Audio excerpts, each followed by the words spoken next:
అన్న హాయ్ అన్న. హాయ్ అన్న. అన్న పోచానిని అరెస్ట్ చేశారు కదా, ఎలా అనిపిస్తుంది అన్న పోచాని అరెస్ట్ చేయడం? తప్పకుండా అన్న, మంచి సందర్భం. అలా ఇలాంటి వాళ్ళని ఎప్పుడో అరెస్ట్ చేయాలి.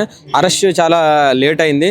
సో అయినప్పటికీ కూడా ఇలాంటి వ్యక్తులను అరెస్ట్ చేయడం పట్ల హర్షం వ్యక్తం చేస్తున్నాం. ఇలాంటి వ్యక్తులు సంఘానికి చాలా చీడపురుగులా పట్టారు. వీళ్ళే కాదు, ఇంకా చాలా మంది వ్యక్తులు ఉన్నారు.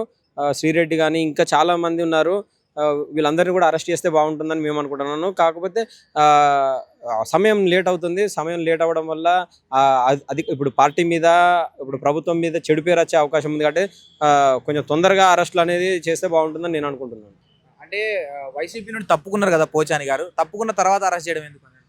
ఒకటండి, అంటే పార్టీలో ఉన్న వాళ్ళని అరెస్ట్ చేయడం అనేది చాలా తప్పండి. వాళ్ళు చేసిన వ్యాఖ్యలకు సంబంధించి అరెస్ట్ చేయడం జరిగింది. అందులో ప్రభుత్వం ప్రమేయం ఏం లేదు. అది న్యాయ వ్యవస్థ ఎలా వ్యవహరిస్తుంది అనేది అది న్యాయ వ్యవస్థకే వదిలేయాలి. దానికి ప్రభుత్వానికి ఎలాంటి సంబంధం లేదు.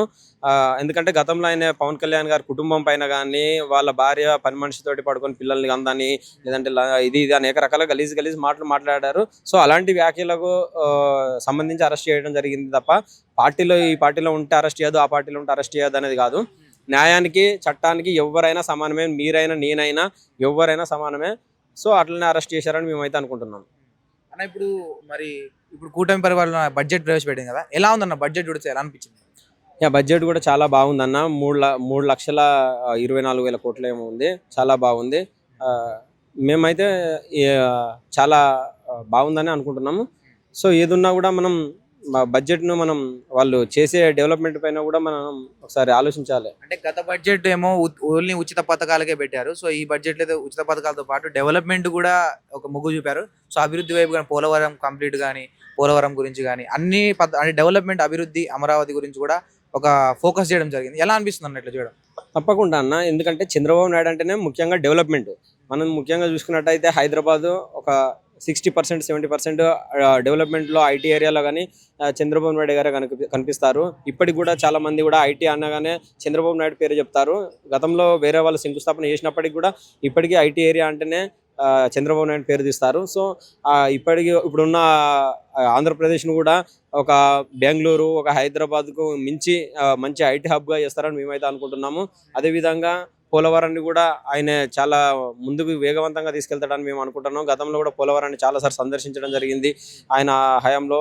అదేవిధంగా ఇప్పుడు చూసినట్టయితే ఆంధ్రప్రదేశ్ను డెవలప్మెంట్ చేయగల సత్తా ఉన్న నాయకుడు ఎవరంటే చంద్రబాబు నాయుడు. ఎందుకంటే ఆయన ఇప్పుడు రాజధాని కోసం చాలా 100 ఎకరాలు సేకరించడంలో అప్పుడు ఆయన సక్సెస్ అయ్యాడు. ఏదున్నా చంద్రబాబు నాయుడు అనే ఒక విజన్ ఉన్న నాయకుడు కాబట్టి సింగపూర్, మలేషియా లాంటి పెద్ద పెద్ద నగరాలను ఎలాగైతే వాటికి ధీటుగా ఆంధ్రాను డెవలప్మెంట్ చేయాలని అనుకుంటున్నారు. వైసీపీ ప్రభుత్వంలో ఉన్నప్పుడు ఎవరైతే మాటలు తూలారో సో వాళ్ళకి ఖచ్చితంగా ఇంకా చాలా మంది ఉన్నారు. సో వాళ్ళకి శిక్షలు పడే ఛాన్స్ ఉందన్న? తప్పకుండా. ఎవరు మాట జారినా, ఎవరు న్యాయ వ్యవస్థను దాటి అతిగా మాట్లాడిన వాళ్ళందరికీ కూడా చర్యలు తప్పకుండా ఉంటాయి. అదే మేము చెప్తున్నాం కదా, స్లోగా తీసుకోవడం వల్ల ప్రభుత్వం పైన కొంత వ్యతిరేకత వచ్చే అవకాశం ఉంది. ఎందుకంటే కక్షపూరిత వ్యవహరిస్తున్నారు. కక్షపూరితంగానే ఒక విధంగా తీసుకెళ్లే అవకాశం ఉంది. కాబట్టి తొందరగా ఇలాంటి అరెస్టులు అనేది చేపడితే మంచిదని మేము అనుకుంటున్నాం. ఎందుకనంటే గతంలో మనకు బోర్గడ్ అనిల్ కానీ అరెస్ట్ కానీ, లేదంటే ఇప్పుడు వల్లభనేని వంశీ కానీ, ఇప్పుడు పోసాని కృష్ణమౌళి కానీ, ఇప్పుడు ఎంపీ గోరంట్ల మాధవ్ గారు కానీ ఒక్కొక్కరిగా అందరినీ అరెస్ట్ చేస్తున్నారు.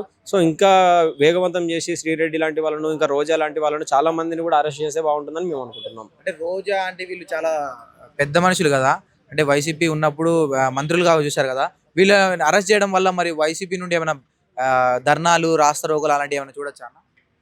పార్టీ అనేది ఆంధ్రాలో పార్టీ అనేది మూసుకునే పరిస్థితి వచ్చిందన్న. ధర్నాల కాడికి ఏముంది చెప్పండి, మీరు ఒకటి చెప్పండి. ఇప్పుడు జగన్ గారు అనేక కేసులలో ముద్దాయిగా ఉన్నారు. ఈరోజు చూస్తే ఆ పార్టీలో ఉన్న వాళ్ళ అమ్మ విజయమ్మ గౌరవాధ్యక్షురాలు పదవి నుండి తీకేశారు. వాళ్ళ చెల్లెను ఆ పార్టీ నుండి తరిమేశారు. ఆమె కోసం ఎంతో పాదయాత్రలు చేసింది, ఆయన కోసం అనేక రకాలుగా కష్టపడింది, చాలా ఫండింగ్ ఖర్చు పెట్టింది. అలాంటి ఆమెను కూడా పక్కకు జరిపారు. అదేవిధంగా చూస్తున్న A2గా విజయసాయి రెడ్డి అన్నారు. విజయసాయి రెడ్డి కూడా సపరేట్గా నేను వ్యవసాయం చేసుకుంటాను, నాకు ఈ రాజకీయాలద్దని ఆయన వెళ్ళిపోవడం జరిగింది. ఇప్పుడు పార్టీలో ఏ ఒక్క నాయకుడు కూడా లేడు. ఎందుకంటే వల్లభనేని వంశీ గారు అరెస్ట్ అయ్యారు. ఇప్పుడు నెక్స్ట్ కొడాలి నాని, ఇంకో 2-3 నాయకులు అసలు ఆంధ్రాలో అందుబాటులో కూడా ప్రజలకు లేని పరిస్థితి. ఇంకెవరున్నారు ధర్నాలు, రాష్ట్రాలు చేయడానికి? మరి ట్విట్టర్ లో మొత్తం వి స్టాండ్ విత్ పోచాని అని చెప్పేసి చాలా మంది పోచానికి సపోర్ట్ చేస్తున్నారు. మరి వాళ్ళు ఎవరు అనుకోవచ్చు? అది ఫేక్ మీడియా అన్న. వైఎస్ఆర్సీపీ అంటేనే ఫేక్ మీడియా. ఎంతసేపు వాళ్ళు డప్పు కొట్టుకోవడం వల్లనే వైఎస్ఆర్సీపీ నుండి జగన్ గారు ఓడిపోవడం జరిగింది. ఆ డప్పు అనేది కాకుండా వాస్తవానికి గ్రౌండ్ లెవెల్ ఏం జరుగుతుంది, ప్రజలు ఏ విధంగా అనుకుంటున్నారు వైఎస్ఆర్సీపీ పార్టీ గురించి, నిజాన్ని జగన్ గారికి చేరవేయడంలో వాళ్ళు అలసత్వం వహించారు. ఆ, ఏంటంటే వైసీపీ మీద ఉన్న నెగిటివిటీని వాళ్ళు కరెక్ట్గా చెప్పలేకపోయారు. జగన్కు భయపడా, అది ఎందుకు అనేది మనకు కూడా తెలియదు. సో అందువల్లనే వైఎస్ఆర్సీపీ ఓడిపోయింది. ఎందుకంటే పథకాలు చాలా వరకు ఇచ్చింది, ఇవ్వాలని కూడా ఎవరు అనట్లేదు. కానీ కొన్ని నెగిటివిటీ దేని గురించి వచ్చినాయి, ఎందుకంటే 3 రాజధానులు అన్నారు, చాలా వరకు ప్రజలు వ్యతిరేకించారు. ఒక రాజధాని కూడా అక్కడ కట్టిన పరిస్థితి లేదు. నవరత్నాలు అన్నారు, లేదంటే మద్యపాన నిషేధం అన్నారు, సిపిఎస్ రద్దు అన్నారు. మనం ఇచ్చిన హామీలు ఇవి ప్రజలలో బాగా బలంగా వినిపిస్తున్నాయి. సో మనం ఇవి వేసిన తర్వాతనే వేరే కార్యక్రమాలు చేస్తే బాగుంటుందని చెప్పగలిగే నాయకుడు అలా లేడని మేము అనుకుంటున్నాం. కొడాలి నాని పరిస్థితి ఏమై ఉండదు? తప్పకుండా అన్న. ఇప్పుడు వాళ్ళు చేయబట్టి కూడా చాలా వరకు పార్టీకి మైనస్ జరిగింది. ఎందుకంటే సంక్రాంతి వచ్చిందంటే క్యాష్ నువ్వు అని అదాని ఇదాని మొత్తం సింగపూర్ మొత్తం తీసుకొచ్చి ఆంధ్రాలో పెట్టి ఒక మొత్తం ఒక క్లబ్ లాగా చేసేసి అంత దరిద్రంగా చేశారు పరిపాలన. అందుకే జగన్ గారికి మైనస్ కావడంలో ఈయన కూడా ఒకరని మేము అనుకుంటున్నాం.